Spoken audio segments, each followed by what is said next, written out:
The complexities of a giant Wurlitzer organ are double Dutch to lay people. But here, to tell you in the easiest and most obvious words how an organ works, is that master simplifier of technical subjects, Professor Stanley Unwin.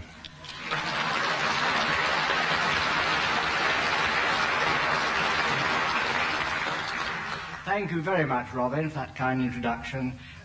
Ladies and gentlemen, organ lofty also spedi hapalo dada. Yes. I propose to outline some of the great organ's capabilities. Now, the wind. Now, don't we have powerful? Oh, no.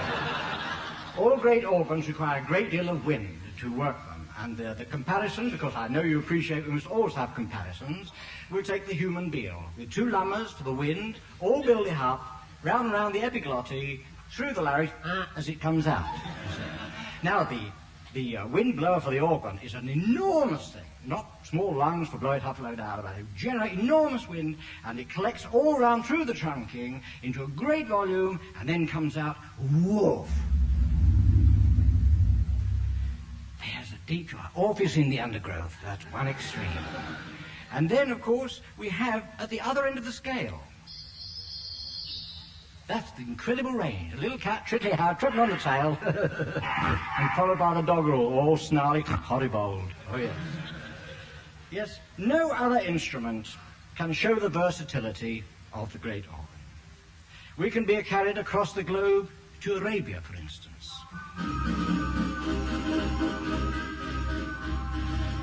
Just imagine, it brings visions of the sandy entire load, the all smiling scrutibolt of the Sphinx in the desert, watching the poor camel trickly-how, across the sand loads there, with a fortnight thirsty slaky in the trochus, all for a jar down the epiglottis. Oh dear.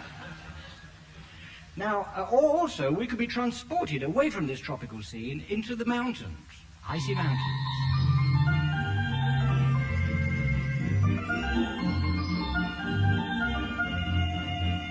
There's a joy on the sledge, peat load, frosty breath all coming out, an icy cold Mordy, and brass monkey trying to keep himself warm in the old boat. Oh, folly.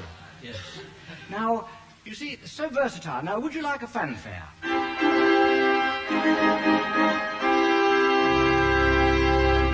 There's a conjured-up vision of medieval England, crumpet voluntary on the lawn. No? Stately hormones of England there, and a couple of OTVs. And stuff the crumpets down with a couple of them. Oh, yes. Now, let's see. There's such a range. Let's go through some of them. First of all, and I must refer to trickly-how, there's the croomy, the volley, the bourdon, and the voxy. A tuba throat, a diapason, tibia one and through. The clarinet is a quinure again, the oboe and celestian, the fluty, voxy, and the flurpus through. Ha-ha. Octavode, piccolo, tridley, and the gurbyhode, coming up so along, and then trickly-how through the whole lot to come up to enormous fire gong, doing. We'll also have the surf on the seashore. Ah, shinglowed there, and the moonlight beating the lovers, and kissly-how. And, of course, we have the great storm.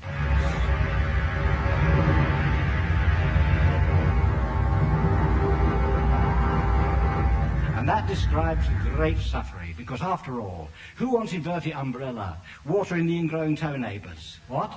All dribbly, female load of the species, dribbling the Robinson cleavage. Oh, folly. Sharply and teddy-bold, trickly in the mind. I got that. Yes. Well, that covers some of the outstanding points of the great theatre organ, ladies and gentlemen, and it brings to conclusion my discourse on it.